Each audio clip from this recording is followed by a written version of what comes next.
उद्धव ठाकरे यांनी काँग्रेस पक्षासोबत आघाडी केल्यापासून ठाकरेंचे विरोधक त्यांच्यावर हिंदुत्व सोडल्याचे आरोप करत आहेत। उद्धव ठाकरे हे स्वर्गीय हिंदू हृदय सम्राट बाळासाहेब ठाकरे यांचे पुत्र आहेत।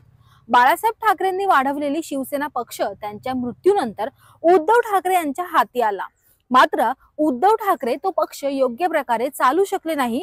स्वतःच्या मुख्यमंत्री पदाची महत्वाकांक्षा पूर्ण करण्यासाठी त्यांनी काँग्रेस पक्षाची मदत घेत सरकार स्थापन केले। बाळासाहेबांनी आपल्या आयुष्यभरात काँग्रेस पक्षाला विरोध करून स्वतःचा राजकारण केलं। काँग्रेस पक्ष देश विरोधी आहे, पक्ष हिंदुत्व विरोधी आहे अशी भूमिका बाळासाहेब ठाकरेंनी मांडली। मात्र उद्धव ठाकरेंनी त्याच काँग्रेस पक्षासोबत आघाडी केल्याने महाराष्ट्रातील जनतेच्या मनात एक प्रकारे चीड निर्माण झाली होती। ही चीड फक्त जनतेच्या मनात नाही तर शिवसेना कार्यकर्ते, नेते व आमदार खासदारांच्या मनात सुद्धा निर्माण झाली होती। आणि म्हणून एकनाथ शिंदे यांच्या नेतृत्वात शिवसेना आमदारांनी व खासदारांनी उद्धव ठाकरे यांच्या विरोधात बंड करून शिवसेना पक्ष स्वतःच्या हाती घेतला। उद्धव ठाकरे मुख्यमंत्री असताना त्यांनी मुस्लिम धार्जिणे निर्णय घेऊन हिंदुत्ववादी जनतेला व त्यांच्या स्वतःच्याच नेत्यांना नाराज केले होते, ज्याचा परिणाम म्हणून त्यांची मुख्यमंत्री पदाची खुर्चीही गेली।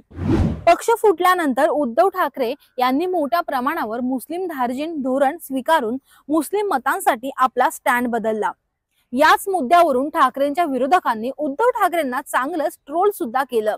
मात्र मी हिंदुत्व सोडलं नाही हे उद्धव ठाकरे हे वारंवार सांगत राहिले, पण उद्धव ठाकरे यांच्या या दाव्यांची हवा त्यांची सहकारी असलेल्या शरद पवारांनीच काढली।